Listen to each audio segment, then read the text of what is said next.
Hello everyone, welcome to my YouTube channel.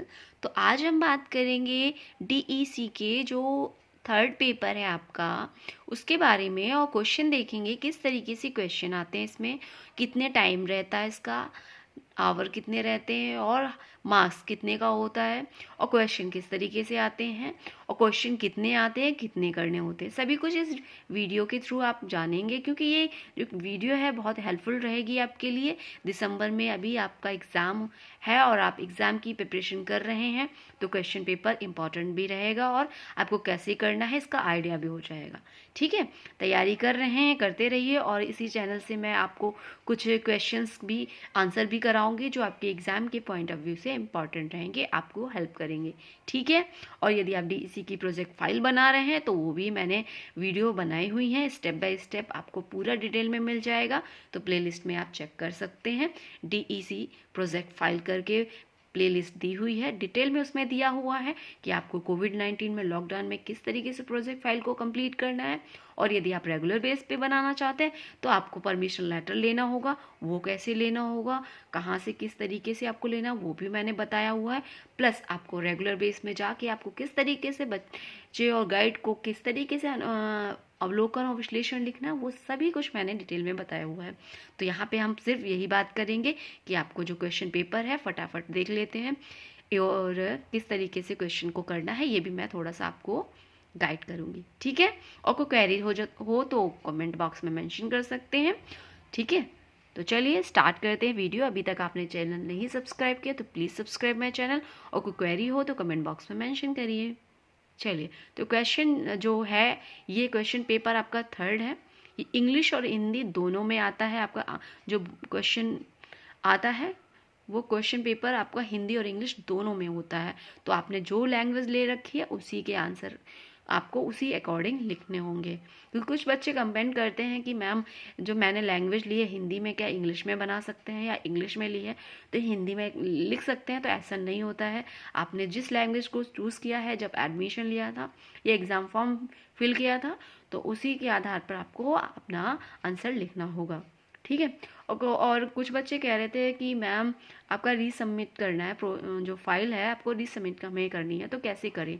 तो resubmit करने उसका भी ऑप्शन आ जाएगा। अभी आपका जो अभी रिसेंटली जो सबमिट की हैं या आप सबमिट कर रहे हो, तो अभी सबमिट करने के बाद रिजेक्शन का बाद में जब आता है तो उसका भी ऑप्शन आता है कि आप जो रिजेक्ट हुई थी फाइल, ऑनलाइन फाइल सबमिट हो रही हैं कोविड-19 की वजह से, पहले रेगुलर के हिसाब से था, तो अब धीरे धीरे शायद रेगुलर ही हो जाएगा। कोविड-19 का जो प्रकोप है वो शांत हो जाए पूरी तरीके से, तो फिर से स्टार्ट हो जाएगा। तो उसे उस तरीके से भी कुछ कहीं कहीं जगह पे स्टार्ट हो गया है। तो रेगुलर बेस से भी कुछ बच्चे बना रहे हैं।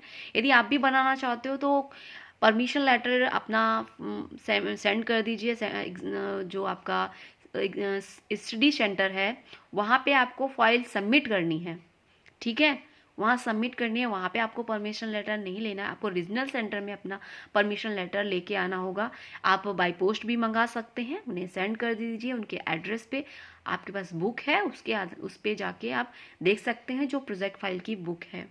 तो मैंने उसकी बुक की भी डिटेल बता रखी है चैनल पे, तो आप उसे भी चेकआउट कर सकते हैं कि कौन सी बुक के बारे में मैं आपसे बात कर रही हूँ। आपको कौन सा जो एड्रेस है आपको अपनी फाइल में मेंशन करना होगा जब आप ऑनलाइन अपना जो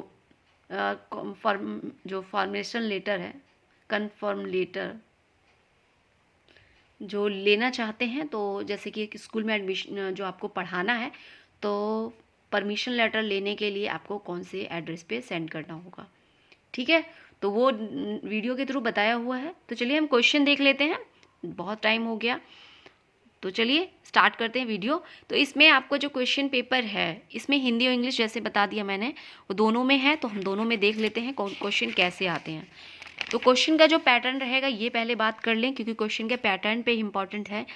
बाकी तो आप आंसर देख लोगे, क्वेश्चन देख लोगे कि किस तरीके से करने हैं। तो मैं इतना ये यहाँ पे बताऊँगी कि आपको जो क्वेश्चन है 7 क्वेश्चन टोटल हैं। ठीक है, जिसमें से आपको 5 क्वेश्चन करने होंगे। इंग्लिश में भी देख लेते हैं, हिंदी में भी देंगे। तो ये क्वेश्चन जो है आपका फर्स्ट क्वेश्चन, जब आप 4 क्वेश्चन कंप्लीट कर लेंगे तब 1 क्वेश्चन कंप्लीट होगा। ओके, तो जो क्वेश्चन है आपके सामने दिए हुए हैं, क्वेश्चन के आधार पे आपके नंबर भी उसी के जस्ट बगल में दिए हुए हैं। तो जिस हिसाब से क्वेश्चन होगा आपको आंसर भी उसी हिसाब से लिखना है, इस बात का भी ध्यान रखिएगा।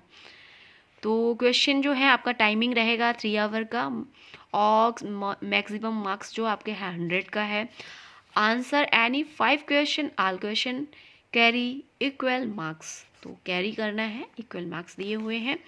स्टेटमेंट क्वेश्चन आपका फर्स्ट है। स्टेटमेंट जो दिया है, स्टेट वेदर यू एग्री और disagree with the following statement given, give reason for your answer. अपने रीजन आंसर को रीजन लिखते हुए बताइए जो क्वेश्चन या कमेंट यहाँ पे स्टेटमेंट दिए हुए हैं। तो mental illness is the same और मेंटल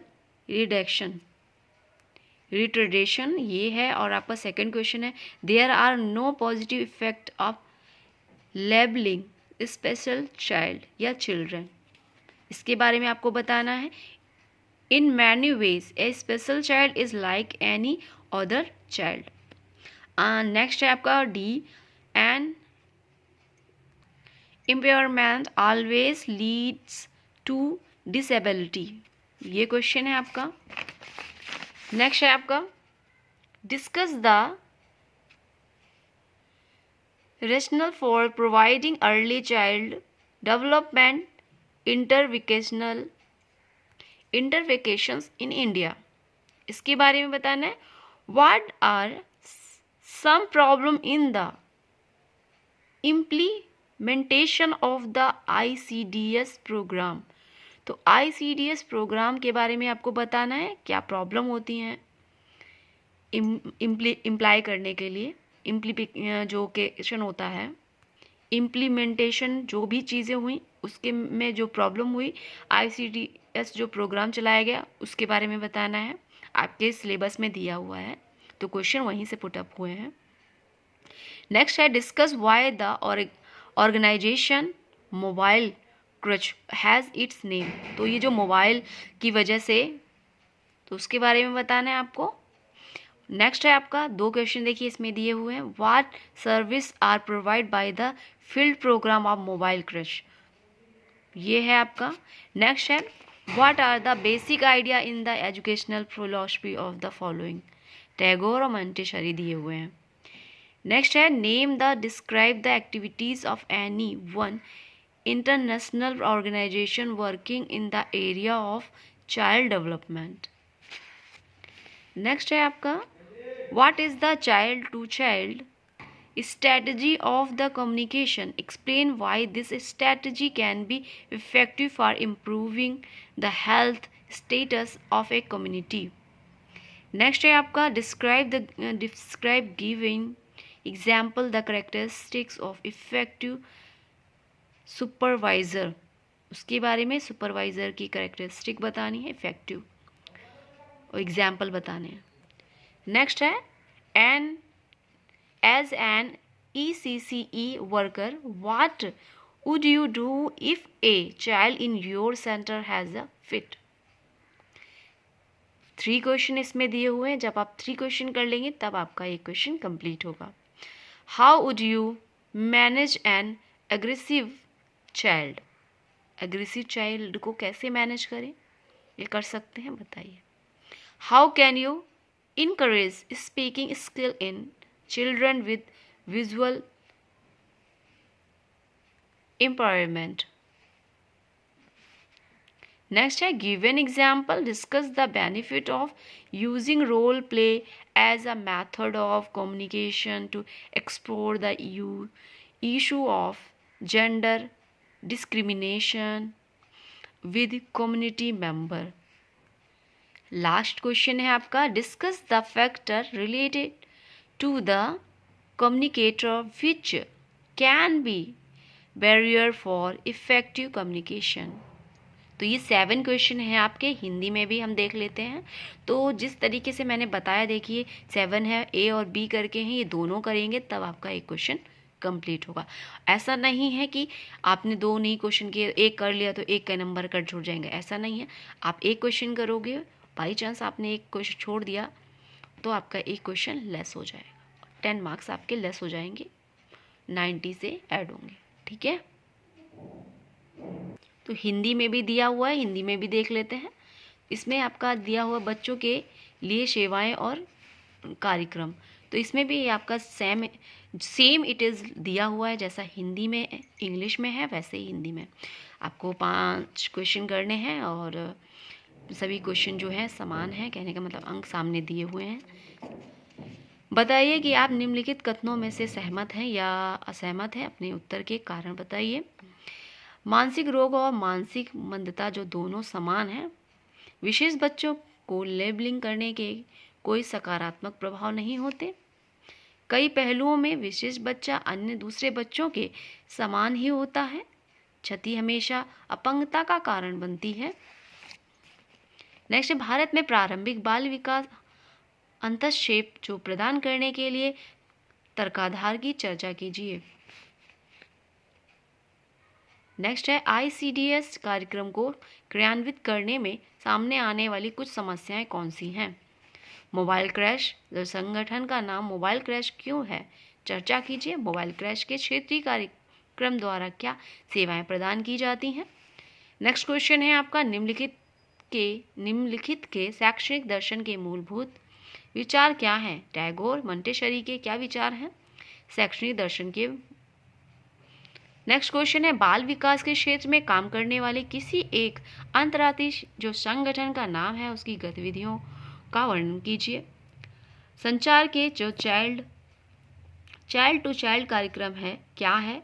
समुदाय के स्वास्थ्य जो स्तर को बेहतर बनाने के लिए वह कार्यनीति कैसे प्रभावशाली हो सकती है, व्याख्या कीजिए। प्रभावी पर्यवेक्षक की विशेषताओं का उदाहरण देते हुए वर्णन कीजिए। तो ये है आपका क्वेश्चन है। और नेक्स्ट क्वेश्चन है आपका, यदि आपके केंद्र में एक बच्चे को दौरा पड़ता है तो ECCE कार्यकर्ता के रूप में आप क्या करोगे। आक्रामक जो बच्चे से आप कैसे निपटोगे, जो मतलब गुस्सैल होते हैं या थोड़ा चिड़चिड़े होते हैं, आक्रामक होते हैं, उनसे कैसे निपटेंगे, उनको कैसे हैंडल करेंगे। दृष्टि दोष वाले बच्चों में आप बोलने के कौशलों को कैसे बढ़ावा दे सकते हैं। समुदाय के सदस्यों के साथ लिंग भेदभाव के मुद्दे का पता लगाने के लिए संचार की विधि के रूप में भूमिका अभिनय का प्रयोग करने के लाभों के उदाहरण देते हुए चर्चा कीजिए। प्रेषक से संबंधित उन कारकों की चर्चा कीजिए जो प्रभावी संचार में बाधक हो सकते हैं। तो इस तरीके से आपके क्वेश्चन दिए हुए हैं, हिंदी और इंग्लिश दोनों में आपके क्वेश्चन मिलेंगे आपको। तो इस तरीके से आपको 5 क्वेश्चन करने होंगे। आई होप ये जो वीडियो होगी आपके लिए काफ़ी हेल्पफुल रही होगी। और अभी क्वेश्चन एग्ज़ाम होने वाले हैं तो इससे जो क्वेश्चन बनते हैं मैं कुछ क्वेश्चंस को आपको आंसर करवाऊंगी, तो चैनल से बने रहिए। DEC के जो क्वेश्चंस हैं मैंने जैसे कि बताया था कि क्वेश्चन मैं करवाऊंगी, तो उससे जल्दी ही बस अब मैं कंटिन्यू ला रही हूँ। 2 क्वेश्चन की वीडियो मैंने अपलोड कर दी थी, अब जल्द ही कंटिन्यू चलती रहेगी, इस सीरीज़ को चलाते रहेंगे और क्वेश्चंस भी करवाएंगे कि क्वेश्चन किस तरीके से आपके आंसर कैसे लिखने हैं, ताकि आपके जो क्वेश्चन का लेबल है आंसर का वो अच्छा हो और यूनिक हो। तो चलिए नेक्स्ट वीडियो में फिर मिलते हैं। चैनल से बने रहिए और वीडियो अच्छी लगी हो तो लाइक करें। Thanks for watch.